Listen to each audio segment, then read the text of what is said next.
Y bueno, fíjense que este Salmo número 10 nos habla acerca de tiempos de tribulación hacia una tranquila confianza.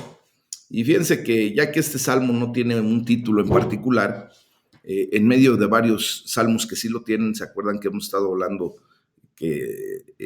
acerca del título que se le da a algunos de los salmos? Bueno, y ya que comparte unos temas muy similares con el Salmo número 9, muchas personas creen que originalmente era como la segunda parte del Salmo número 9, pero hay mucho más razones para dudar esto en lugar de creerlo.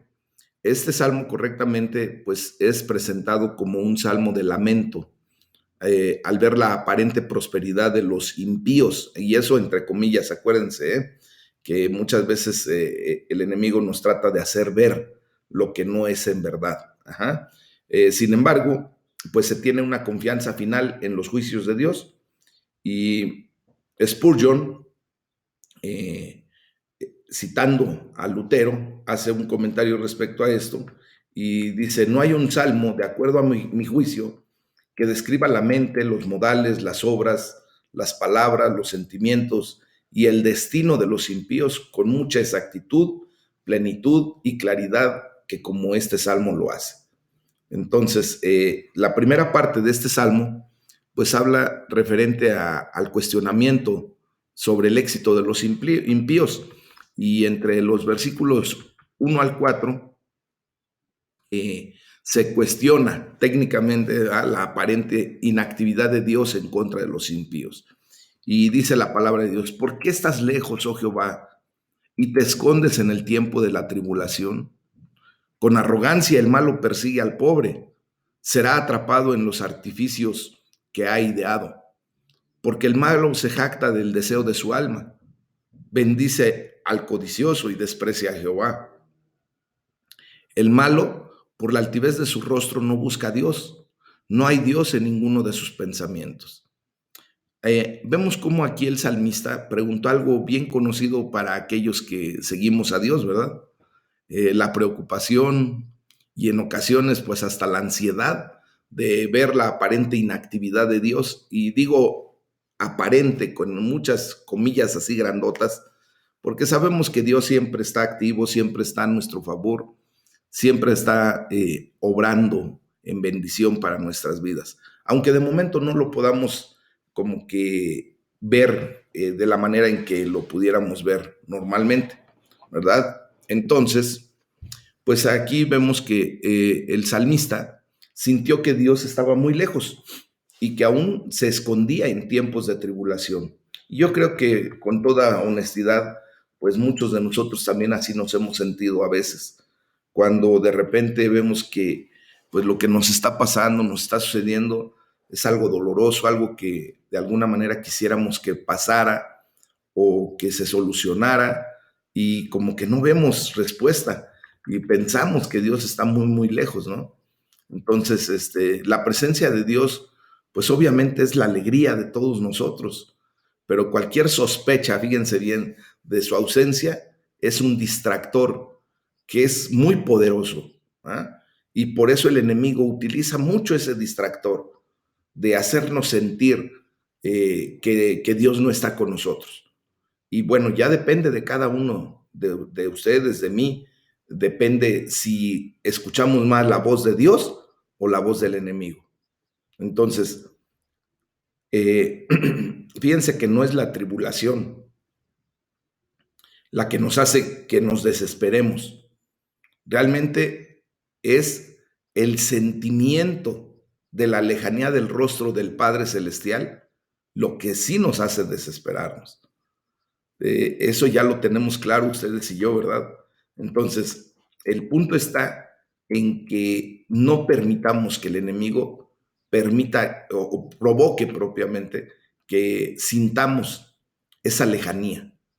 Todo lo contrario, entre más tribulación tengamos, entre más angustia, entre más necesidad pudiéramos experimentar, pues más aferrados tenemos que estar a que la presencia de Dios está con nosotros.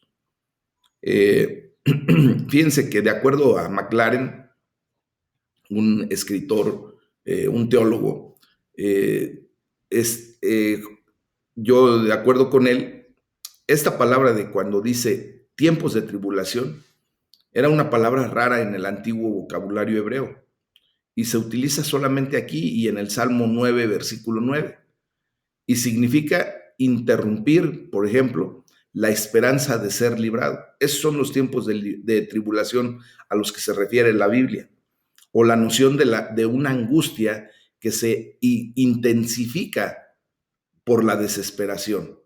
Entonces, mis amados hermanos, esos son los sentimientos que el enemigo trata de obligadamente hacernos sentir, eh, perder la esperanza de ser librados de cualquier circunstancia que estemos pasando, o sentir que la angustia que vivimos se intensifica con a la desesperación, o sea, por la desesperación que estamos experimentando. Entonces, nosotros tenemos que ser claros. Dios dice que Él no nos dejará ni nos abandonará, ¿verdad? Y en ese sentimiento tenemos que estar siempre, en ese pensamiento correcto. Y así van a ver cómo Dios pues pone las cosas en su lugar. Dice la palabra ahí, con arrogancia el malo persigue al pobre. Y esto explica el por qué el salmista pues estaba tan afligido por la aparente inactividad de Dios. Miraba a él a los impíos, a esos hombres con orgullo, que no solamente perseguían a los pobres y que daban su aprobación de otros pecadores, ¿verdad? Como la declaración que hace ahí de bendice al codicioso. No, no es que Dios estaba bendiciendo al codicioso, sino esos impíos bendecían a los codiciosos. Pero también vemos que están en constante pecado en contra de Dios. Y también, de hecho, dice la palabra de Dios, desprecia a Jehová, no busca a Dios, no hay Dios en ninguno de sus pensamientos. Pues aquí inmediatamente podemos reconocer que cualquiera que desprecia a Jehová es pecaminoso. Eso lo podemos entender muy fácil. Aún así el salmista aquí pone a aquel que no busca a Dios y a aquel que no piensa en Dios en la misma categoría de aquel que desprecia a Dios. O sea, no busca, no piensa en Dios y desprecia a Dios. Los hombres, perdón, que no buscan a Dios, pues realmente están cometiendo un gran pecado. Los hombres no piensan en Dios y eso también es pecado. El hombre tiene obligaciones hacia Dios como su creador y soberano. Y es un pecado el ser negligente en cumplir con las obligaciones que se tienen, ¿verdad? Entonces, el hombre comete este tipo de pecados debido a la altivez de su rostro, ¿ah? Al hecho de su egoísmo, al hecho de su soberbia. El ignorar a Dios es una expresión de una independencia, ¿verdad? Y hasta una idea o un tono de superioridad hacia Dios, como si el hombre fuera más que Dios. Entonces, esto, mis amados hermanos, pues nos lleva a comprender que lo que declara posteriormente el salmista cuando dice, será atrapado en los artificios que ha ideado, pues esta era la oración del salmista en cuanto a las personas malas. Y en otros salmos esta es una expectativa que se espera, como lo vimos al día de ayer a través del Salmo 9, versículo 15. Uh-huh. Y entonces, eso es lo que se espera de la gente mala. Después del versículo 5 al 7 se nos da la altivez de los malos y dice la palabra de Dios, sus caminos son torcidos en todo tiempo, tus juicios los tiene muy lejos de su vista, a todos sus adversarios desprecia, dice en su corazón, no seré movido jamás, nunca me alcanzará el infortunio, llena está su boca de maldición y de engaños y fraude, debajo de su lengua hay vejación y maldad. Aquí vemos cómo el salmista protestó hacia Dios, ¿verdad? No solamente los malos parecían disfrutar de una constante prosperidad, sino que lograban hacer debido a que los juicios de Dios estaban muy lejos de su vista. Era lo que observaba o lo que pretendía ver el salmista, ¿verdad? Entonces, aquí podemos imaginarnos que el autor de este salmo pensaba, si solamente Dios demostrara su juicio hacia los impíos, estos cambiarían sus caminos. Y esto podría sonar como una queja en contra de Dios, y de alguna manera lo es, pero aún más se debe ver como una completa confianza en el gobierno y autoridad de Dios, mis amados. El salmista reconoció que los malos nunca prosperarían a menos que Dios lo permitiera, así que apela a Dios para que no lo permita. ¿Ah? Entonces, vemos cómo eh, la palabra de Dios pues nos lleva a ver que los pecadores pues de alguna manera muestran cierto tipo de situaciones que todos quisiéramos, pero nosotros ya nos tenemos que dar cuenta de hacia dónde van esos pecadores. Sigue diciendo el salmista ahí entre los versículos 8 al 11, la violencia y blasfemia de los inicuos. Entonces, dice la palabra de Dios, se sienta en acechos cerca de las aldeas, en escondrijos mata al inocente, sus ojos están acechando al desvalido, acecha en oculto como el león desde su cueva, acecha para arrebatar al pobre, arrebata al pobre trayéndolo a su red, se encoge, se agacha y caen en sus fuertes garras muchos desdichados. Dice en su corazón, Dios ha olvidado, ha encubierto su rostro, nunca lo verá. Bueno, esto es algo muy fuerte, mis amados hermanos. El salmista continúa examinando al impío, ¿verdad? O a los impíos, los cuales pues le han atribulado constantemente. La clave de la naturaleza de este impío es el sigilo, es el acecho, es el meterse en los escondrijos, es el hecho de que sus ojos nada más están acechando, ¿verdad? Se agacha y nada más está viendo a ver qué maldad puede hacer.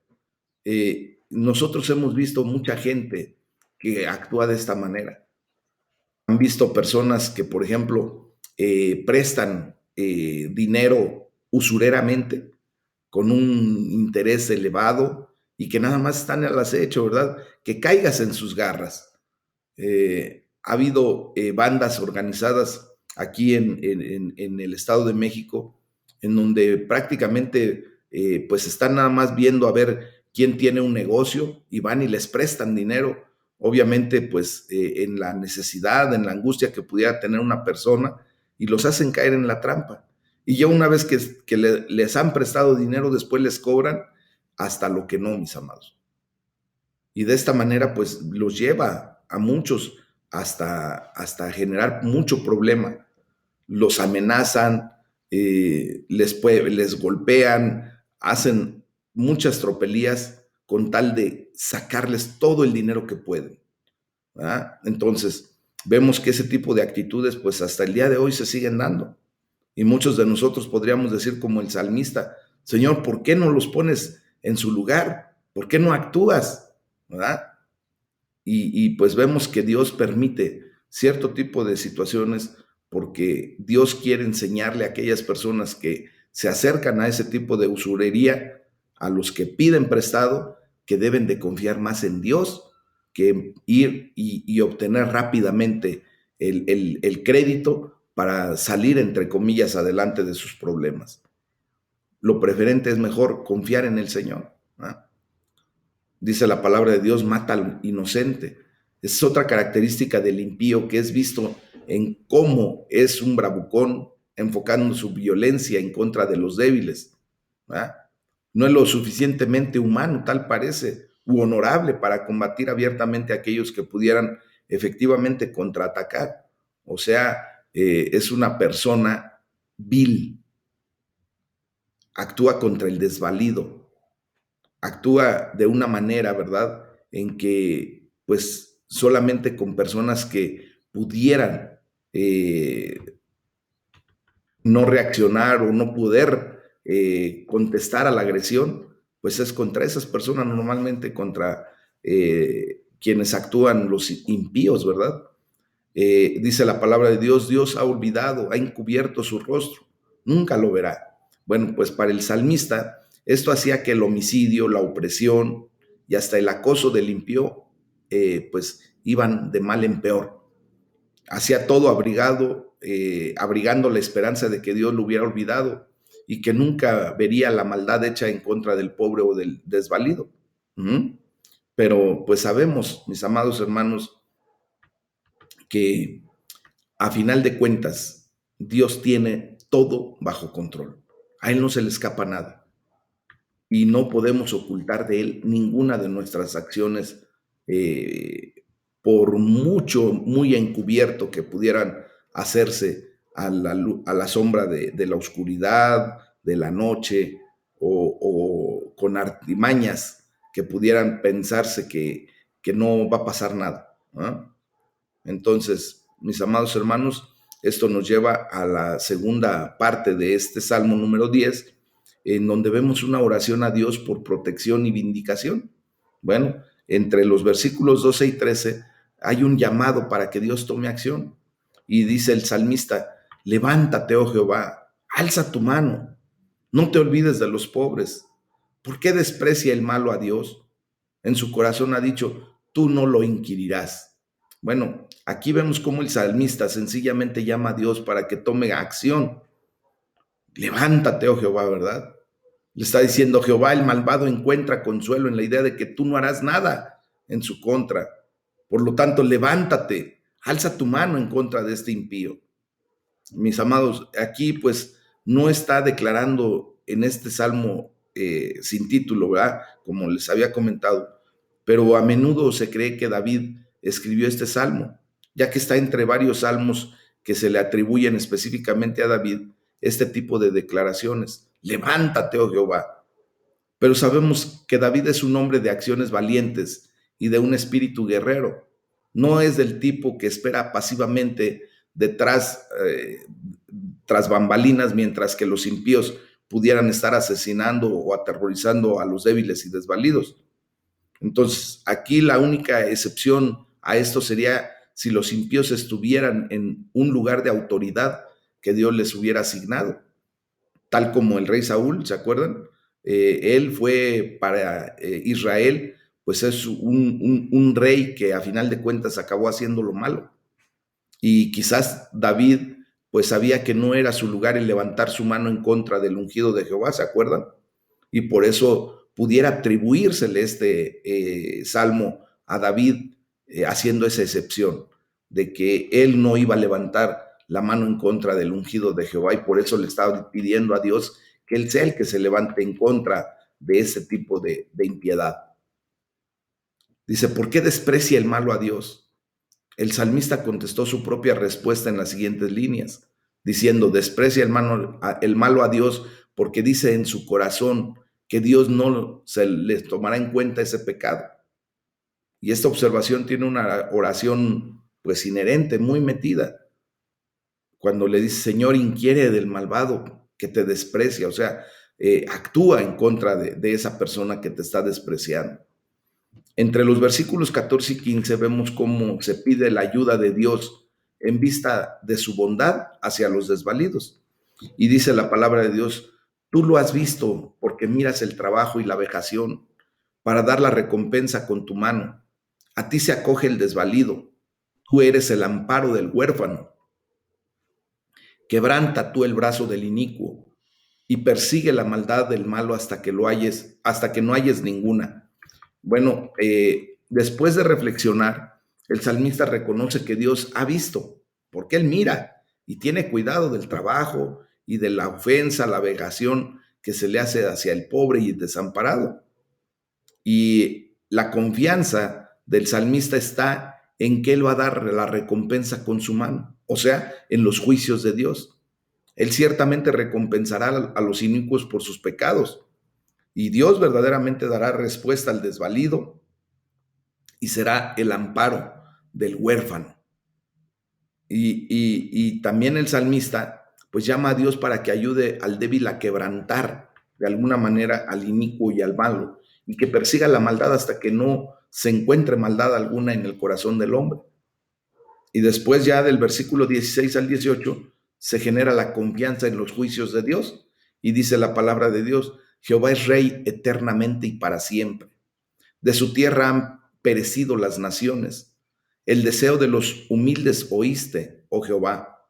Tú dispones su corazón y haces atento tu oído para juzgar al huérfano y al oprimido, a fin de que no vuelva más a hacer violencia el hombre de la tierra. Bueno, el salmista pues comenzó casi con desesperación en ese tiempo de tribulación y ahora vemos cómo termina con calma y seguridad, declarando el reinado de nuestro Padre Celestial y declarándolo como el Rey eterno, el Rey de Reyes, ¿verdad?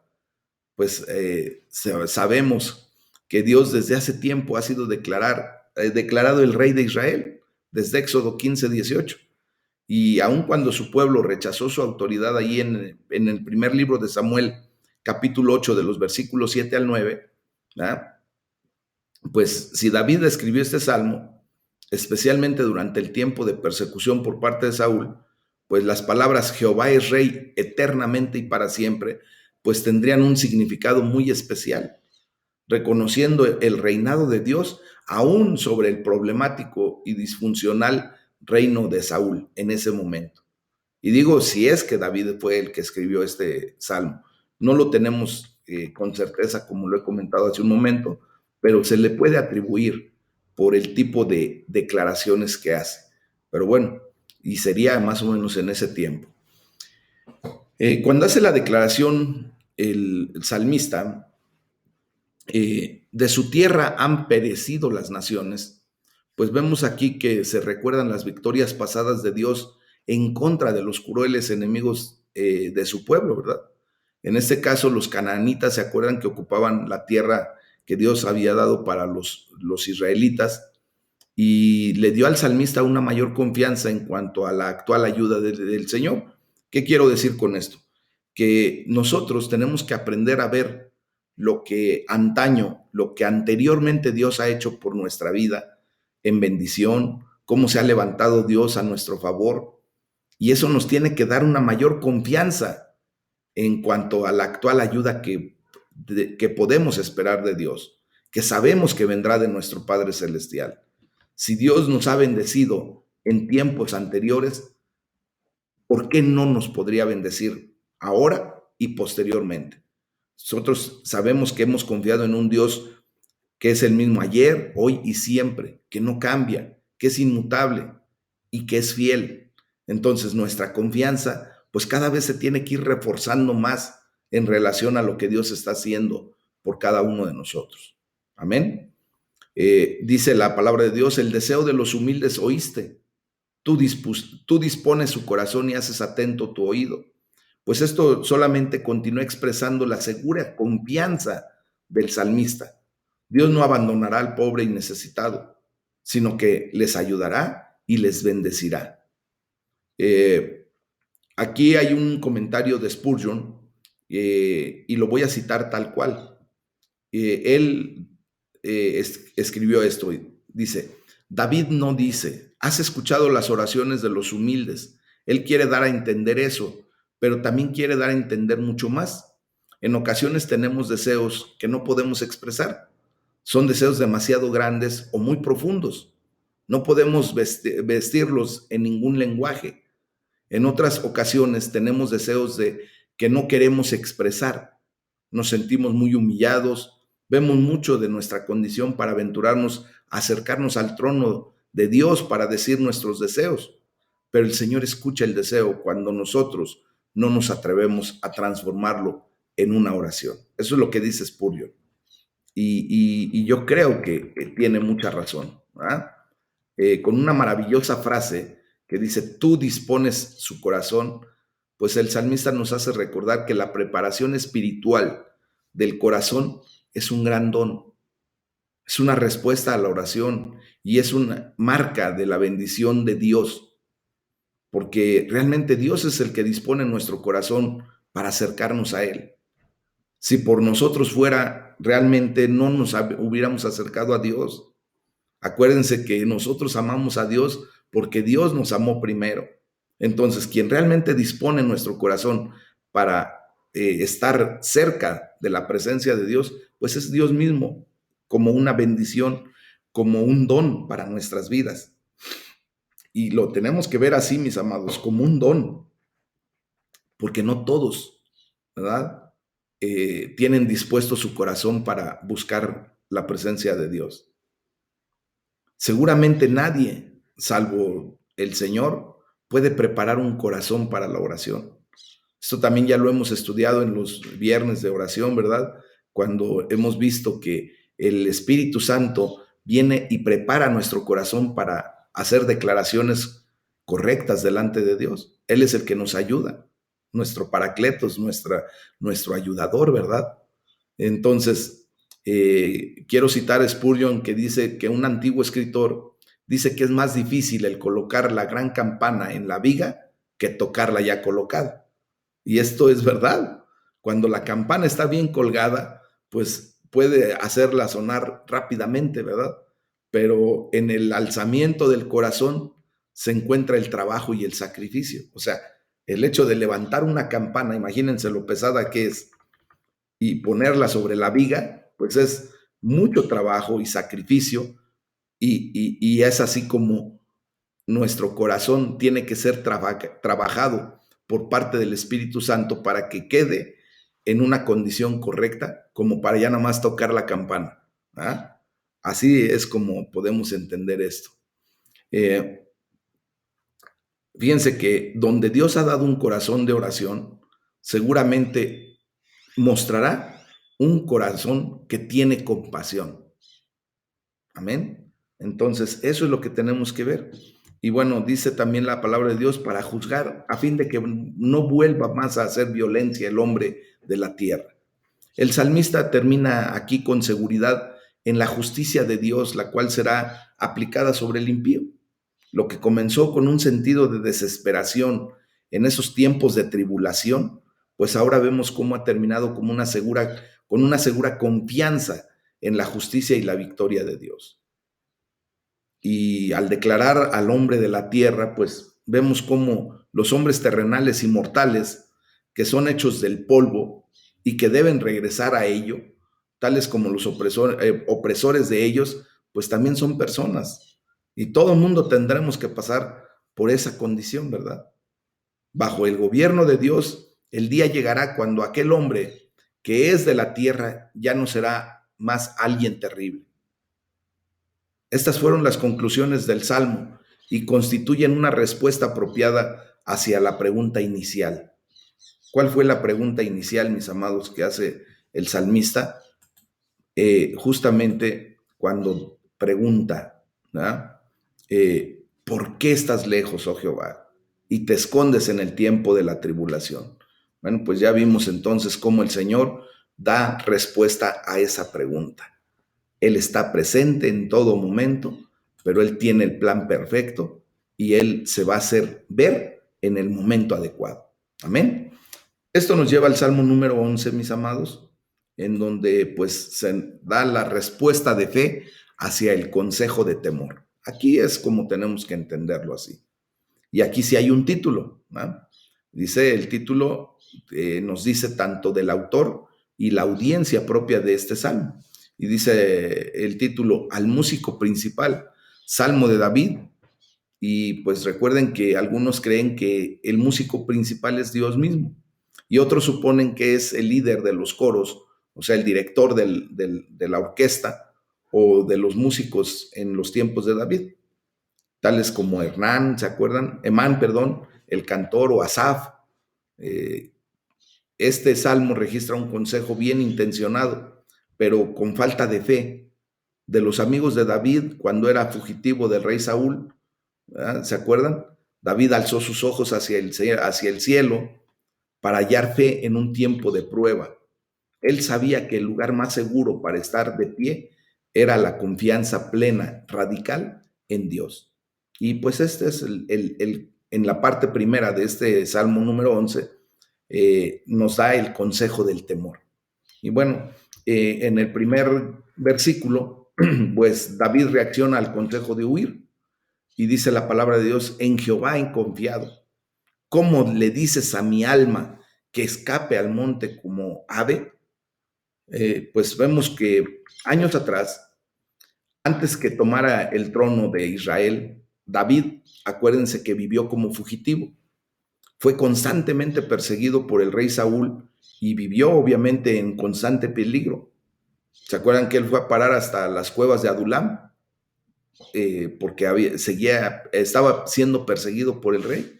En tales momentos, pues sus amigos, las personas que rodeaban a David, le aconsejaron que escapara al monte como si fuera un ave.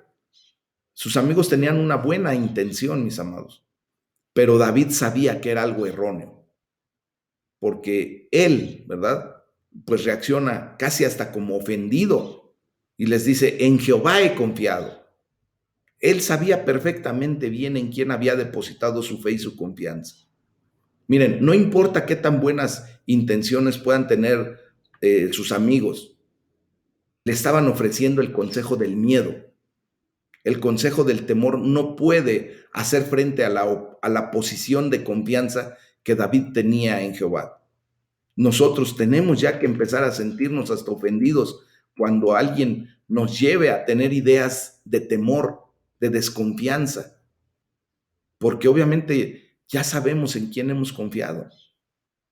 David hubiera preferido el peligro que exhibir desconfianza en Dios, en su Dios, en Jehová de los ejércitos. Él sabía en quién había creído. Hoy te pregunto a ti, ¿sabes en quién has creído? ¿Ya te has dado cuenta de cuán poderoso es el Dios en el que has depositado tu confianza? Pues entonces debe ser motivo hasta de agravio para nuestra persona que el enemigo o que alguien, ¿verdad?, venga a poner pensamientos de temor y que mejor huyamos en vez de levantarnos como guerreros del Señor. Acuérdense que la palabra de Dios nos invita a ser esforzados y valientes, no a ser timoratos, ¿verdad? Entonces, aquí es donde empieza propiamente la cimentación de nuestra fe, mis amados, en la confianza plena en Dios. Entre los versículos 2 y 3, David recuerda las palabras de temor de la boca de sus amigos y dice la palabra, porque he aquí, los malos tienen el arco, disponen sus saetas sobre la cuerda, para asetear en oculto a los rectos de corazón. Si fueren destruidos los fundamentos, ¿qué ha de hacer el justo? Bueno, en el lenguaje de hoy, esto de que por qué aquí los malos tienden el arco, disponen sus saetas sobre la cuerda, en el lenguaje actual, pues los amigos de David hubieran dicho esto algo similar a algo como esto. Mira, hay un arma apuntándote a la cabeza y por lo tanto debes huir. O sea, el consejo que se le da a David, pues es bien intencionado, como podemos ver, pero a la verdad de lo que espiritualmente estamos hablando, era impío. Ese consejo era impío, era impuro. Era como cuando Pedro aconsejó a nuestro Señor Jesucristo que no fuera al camino de la cruz, ¿se acuerdan? Pedro tenía una muy buena intención, pero estaba siendo utilizado por el diablo para desviar el camino que tenía que llevar nuestro Señor Jesucristo. Y por eso nuestro Señor Jesús le dice con una claridad, apártate de mí, Satanás, porque me eres tropiezo. Cuando Pedro le estaba diciendo, Señor, ¿para qué vas a ir a Jerusalén? Si allá te están tratando de asesinar, ahí en Mateo 16, entre los versículos 22 y 23. Dice, mejor no vayas. O sea, era bien intencionado ese comentario, pero no era lo correcto. Jesucristo sabía perfectamente bien cuál era su objetivo de haber venido a la tierra. No era para dejar de sufrir, no era para evitar el sufrimiento en la cruz, sino más bien a través de la cruz, a través del sufrimiento, a través de su mérito, ganar nuestra salvación y vida eterna. Entonces, por eso le dice, apártate de mí, Satanás, porque me eres tropiezo. Entonces, siempre debemos tener cuidado, mis amados, con el consejo que damos a otros o que escuchamos de otros. Primero debemos estar viendo por nuestros asuntos. no estar entrometiéndonos con los demás. Eso nos los enseña la primera carta a los tesalonicenses, capítulo 4, versículo 11, y la primera carta a Timoteo, capítulo 5, versículo 13. Segundo, podemos tener una sobreconfianza de nuestra percepción de la situación. ¿Se acuerdan lo que el amigo de Job decía confiadamente y le dice, escúchame, yo te mostraré y te contaré lo que he visto? Ahí en Job 15:17. Pero estaba equivocado, él no había visto lo que había sucedido en el plano celestial, cuando Dios y Satanás habían comentado respecto a la vida de Job. ¿Ah? Entonces, como muchas ocasiones nuestra percepción puede estar errada, puede ser que nuestro motivo esté bien y correcto, pero el consejo puede estar mal. Así era lo que sucedía con los amigos de Job que ya hemos estudiado, que ellos declaraban cosas verdaderas, declaraban lo correcto, pero en un contexto equivocado, pues venía a ser algo desastroso para la vida de Job, ¿se acuerdan?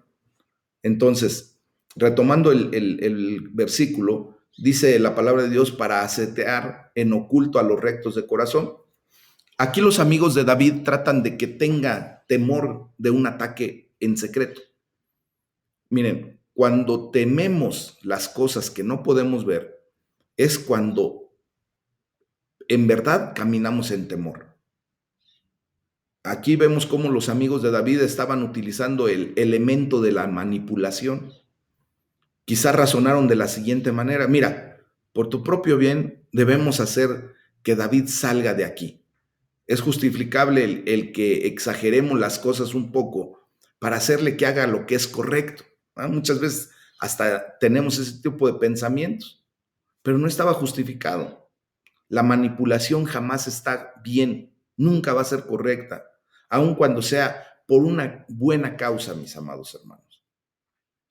Y por eso estoy haciendo este comentario, para que tengamos consideración de lo que escuchamos, de que no nos dejemos manipular. Dice la palabra, si fueren destruidos los fundamentos, ¿qué ha de hacer el justo? Bueno, pues estas palabras en las bocas de los amigos de David tienen la connotación de advertencia. La idea es, el mismo fundamento del gobierno de Saúl está destruido. ¿Qué puede hacer un justo como tú, excepto el huir? Otra vez le están haciendo pues una idea de que mejor es echarse a correr, ¿verdad? Huir, que confiar en Dios.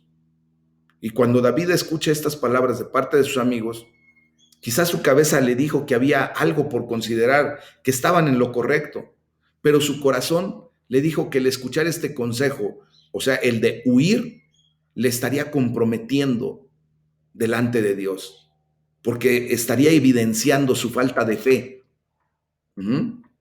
Entonces, podríamos utilizar dicha lógica tan certera que de una vez y por todas quitemos nuestra inconmovible confianza en Jehová, que nos hará como la tímida ave, la cual huye al monte en cualquier momento que se presente el peligro. Y eso es lo que no debemos hacer. Nosotros tenemos que estar siempre confiados en que Dios está a nuestro favor, que es el que se levanta. Esa es la fe que tenemos que tener. Y es la respuesta de la fe que se nos muestra en la segunda parte de este salmo. En el versículo 4, David responde al recordar dónde se encuentra Dios y declara muy poderosamente, dice el versículo 4 del Salmo 11, Jehová está en su santo templo, Jehová tiene su cielo, en el cielo su trono. Bueno, probablemente David tenga en mente tanto el templo del Señor en la tierra, el tabernáculo, ¿verdad? Y el templo de Dios en el cielo. David se recuerda a sí mismo y a sus amigos. Dios no se ha marchado a ningún lado. Pueden ir a su templo y encontrarse con él.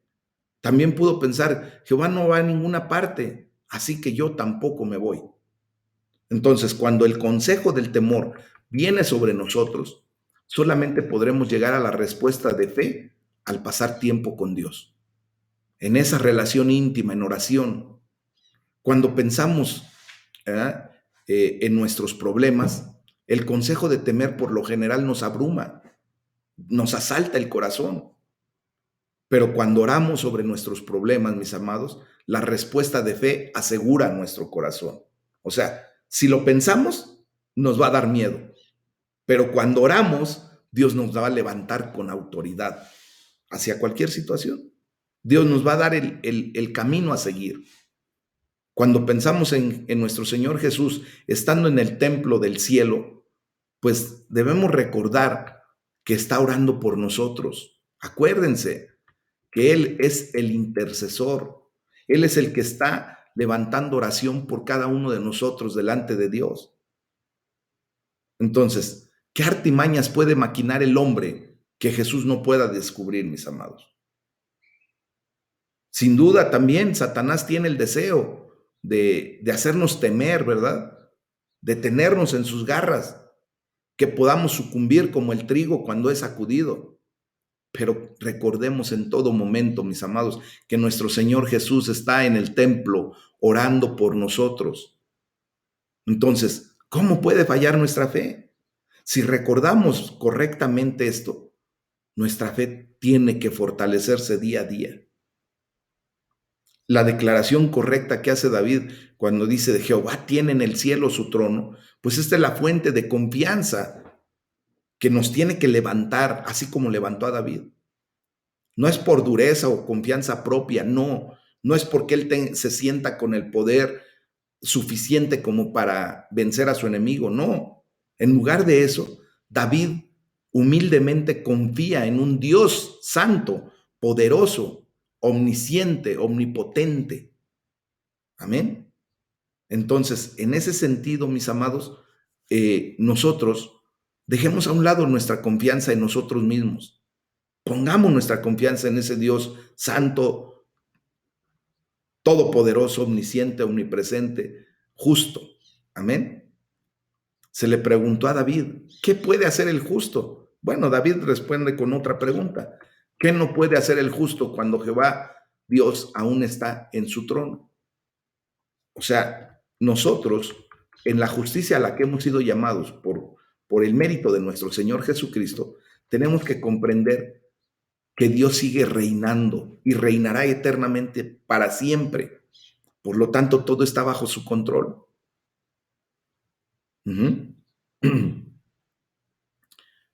Entonces, vemos que los problemas, pues, en sí son malos, ¿verdad? Pero, ¿qué son todas estas cosas? ¿Qué es todo un problema para un hombre cuya confianza está solamente en Dios? Si tú y yo realmente volcamos nuestra confianza en el poderoso, todo lo que pueda ser un problema para nosotros, pues viene a ser resuelto en referencia al camino que Dios ha trazado para nuestras vidas, en virtud del plan perfecto de Dios para nuestras vidas. Amén. Ya del versículo 4, en la segunda parte del versículo 4 o parte B, hasta el versículo 5, David responde al recordar lo que Dios ve y dice la palabra de Dios. Sus ojos ven, sus párpados examinan a los hijos de los hombres. Jehová prueba al justo, pero al malo y al que ama la violencia, su alma los aborrece. Entonces David no necesita tomar el consejo del temor, ya que Dios ve su situación. Dice, sus ojos ven, ¿verdad? David puede tomar una mayor causa que la autopreservación. Sabe que Dios le está viendo y que está cuidando de él. Esa es la mayor confianza que tenemos que desarrollar ustedes y yo. Dice, Jehová prueba al justo. Aquí vemos cómo de nuevo David contesta la pregunta. Si fueran destruidos los fundamentos, ¿qué ha de hacer el justo? Bueno, pues David responde, el justo puede saber que el Señor lo está probando y que ya ese Dios todopoderoso, ese es un Dios de amor que le está probando, sí, pero que puede saber que no será enviado muy lejos o mucho menos será olvidado. El justo puede saber que Dios está en control de todo. Mis amados, nosotros tenemos que llegar a este nivel de fe y confianza. Dios va a probar al justo. Ahora, ustedes y yo, ¿por qué somos justos delante de Dios? No por lo buena gente que seamos, no por lo bien portados que seamos, sino más bien por el mérito de nuestro Señor Jesucristo, que por fe ha venido a hacer lo que nos da nos pone justos delante de Dios. Recuerden lo que dice Romanos 5:1. Justificados por la fe, tenemos paz para con Dios por medio de nuestro Señor Jesucristo. Amén. Entonces, por eso Dios puede probarnos y en la justicia divina, pues ahora Él nos ve justos y sabe de antemano que nosotros ya estamos en una condición correcta de fe. Y es lo que tenemos que ir desarrollando cada día más. Ustedes y yo ya no estamos en el camino de los malos. Ahora nosotros estamos en el camino de justicia que Dios ha puesto para nosotros, ¿verdad? Dice la palabra de Dios, pero al malo y al que ama la violencia, el alma de Dios los aborrece. Y de verdad, de la forma en que Dios, ¿verdad? Ve, no es como un observador que está desapegado, que nada más ve y hace la mirada, dicen, hace la vista gorda. No, Él tiene cuidado, ve absolutamente todo lo que sucede, ve a los malos y los aborrece, ve a los justos y los aprueba. Entonces David está diciendo, no necesito huir para protegerme, ya que Dios en los cielos está mirándome y ve qué tan pecaminosa es la conducta de mis enemigos. Y yo no quiero pecar huyendo de ellos, porque Dios me está levantando con poder y autoridad. Acuérdense que nosotros, mis amados, ya no tenemos enemigos físicos realmente. Ya no tenemos que salir a batallas, a salir en guerra para, pues, de alguna manera conquistar otros reinos. Ya no. Pero tenemos enemigos en nuestra vida que se han levantado. Y nosotros ya no tenemos por qué huir de esas condiciones. Debemos de enfrentarlos con valor, porque Dios está con nosotros. ¿Cuáles son esos enemigos? Esos espíritus de enfermedad, esos espíritus de pobreza, esos espíritus de calamidad. Tenemos que levantarnos, Padre, en el nombre de Jesús. Hoy tú me das la autoridad, me das la victoria sobre mi enfermedad. Me levanto declarando que soy sano en el nombre de Jesús. Y empieza ese proceso de sanidad porque estamos confiados en lo que Dios dice. Él es nuestra roca, nuestro cimiento. Y eso no será destruido jamás, mis amados.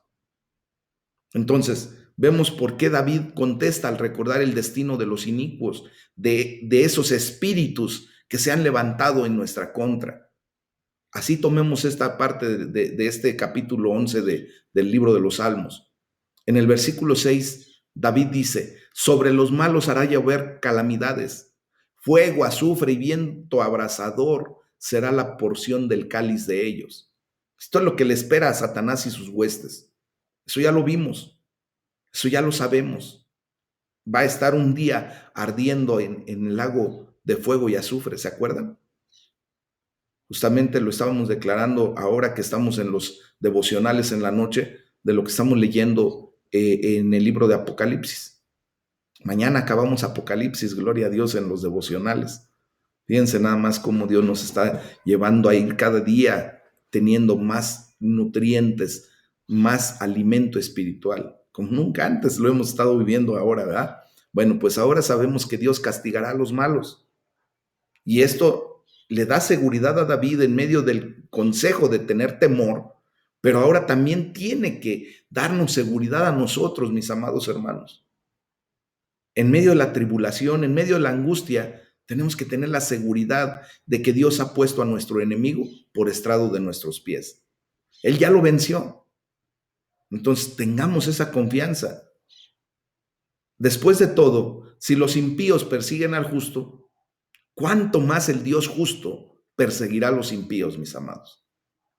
Si tú te sientes acosado en estos días por temor, por angustia, por enfermedad, por desesperación, y eso es lo que te está persiguiendo, y eso es lo que te está trayendo a una condición crítica, pues levántate en autoridad, porque sabes, Dios va a perseguir más a esos espíritus de maldad de lo que tú te puedes imaginar.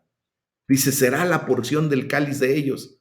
Acuérdense que la imagen de un cáliz, ¿verdad?, que es como una copa, como un contenedor del juicio, nos recuerda de la oración de nuestro Señor de Jesucristo ahí en el jardín, en Getsemaní, cuando dice, Padre mío, si es posible, pase de mí esta copa, este cáliz, pero no sea como yo quiero, sino como tú. La copa que Jesús temía en ese momento era la copa que contenía la ira de Dios contra el pecado. Una ira que merecemos, pero que Jesús bebió en nuestro lugar. Eso era de lo que le hablaba a Pedro cuando le decía, Señor, no vayas a donde te están queriendo matar. No vayas para beber de esa copa de ira. Y por eso Jesús le dice, apártate de mí, Satanás, porque me eres tropiezo. Jesús sabía perfectamente bien que era propiamente el deseo de Dios que Él bebiera de esa copa de ira para que ustedes y yo, que verdaderamente la merecíamos, ya no la sufriéramos. Amén. Entonces, imagínense nada más que ahora la porción de cáliz para los impíos, pues justamente será la ira de Dios en contra del pecado. Amén. Entonces, esto lleva a ver cómo David responde al recordar el amor y el favor de Dios en el versículo 7. Dice, porque Jehová es justo y ama la justicia. El hombre recto mirará su rostro. Esto es un gran consuelo y es un gran ánimo, no solamente para David en ese momento, ahora es también para nosotros. Miren, cuando nos rebelamos en contra del Señor, su justicia no es consuelo para nosotros, para nada. Pero David sabía que era la víctima inocente de la persecución y sabía que el justo Señor tomaría el caso en sus manos y pondría la justicia correcta.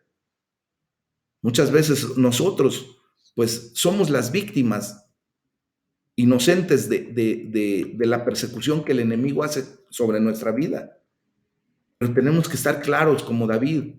Él sabe que Dios, ese juez justo, tomará el caso y lo pondrá en el orden correcto, porque ama la justicia.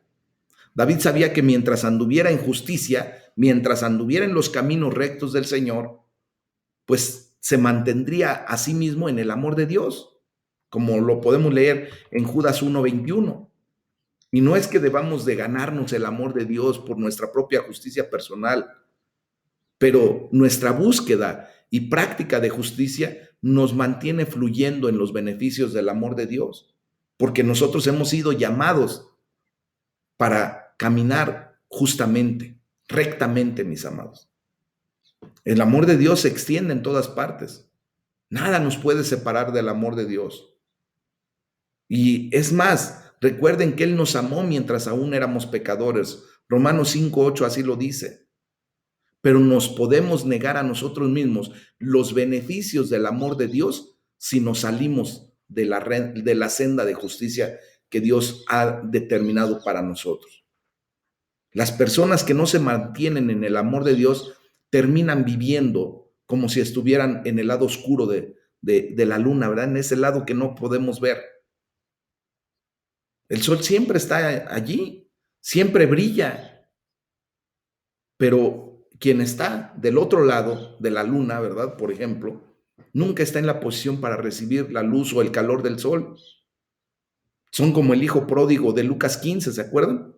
Quien siempre fue amado por parte del Padre, pero por un tiempo no se benefició de ese amor por su conducta. ¿Ah? Él, en su soberbia, en su vanagloria, en su egoísmo, dijo, ¿sabes qué, papá? Dame lo que me corresponde y ahí nos vemos. Prefirió el lado económico, el gozo momentáneo de la vida que el amor de Dios, que la presencia de su Padre en esos tiempos. ¿Cuántas veces el enemigo de nuestra vida nos quiere llevar a esa condición? A que momentáneamente queramos ver economía, queramos ver cosas que a lo mejor Dios no pretende traer a nuestra vida en ese momento. pero lo que sí Dios quiere darnos en todo momento es su amor, su presencia, la luz divina de su rostro resplandeciendo sobre nuestras vidas. Pero por el pecado, pues el enemigo provoca que nosotros nos ocultemos para recibir esa bendición. Por eso dice el David, el hombre recto mirará su rostro. Miren, aquí los eruditos y los traductores se debaten constantemente si esto quiere decir que los justos de Dios ven su rostro o que si Jehová ve a sus justos. La mayoría de las traducciones creen que habla del pueblo de Dios mirándole. ¿Verdad? Cuando, por ejemplo, en la versión nueva versión internacional, dice, los íntegros contemplarán su rostro. En la Biblia, Dios habla hoy, dice, los rectos contemplarán su rostro. En la versión a la traducción viviente, dice, los íntegros verán su rostro. Sin embargo, en realidad no importa si Dios ve a sus justos o si los justos vemos a Dios. Las dos cosas son verdad a final de cuentas. Dios hace resplandecer su rostro sobre su pueblo. Y esto habla de aprobación y de un amor tierno y verdadero, de una providencia de gracia y de cuidado, la cual a menudo es tenida por temer o mirar a los hombres por parte de Dios, mis amados. De hecho, la última línea de la bendición sacerdotal de Números 6:26, ¿se acuerdan que hasta el domingo predicamos respecto a eso? Dice, Jehová alce su rostro sobre ti y ponga en ti paz. Bueno, pues nosotros como pueblo de Dios veremos a Dios, le veremos de esa manera. Veremos su rostro en justicia, como lo dice el Salmo 17:15. Y como dice Mateo 5:8, bienaventurados los de limpio corazón, porque ellos verán a Dios. Entonces, de hecho, mis amados, el deseo de mirar a Dios es una de las más grandes motivaciones de aquella vida y corazón recto. Eso es lo que nos debe motivar a ustedes y a mí a continuar por una vida y teniendo un corazón recto delante de Dios. Para ver la gloria de Dios, para ver a Dios cara a cara un día. Y tenemos la bendición de que Dios levanta, alza sobre cada uno de nosotros su rostro y pone paz en nuestras vidas. Entonces, de todo, en todo, cuando David considera la grandeza de Dios, el cuidado de Dios y la visión de Dios, pues todo esto sobrepasa del peligro. Para David el confiar en Dios es la estrategia más segura de todas.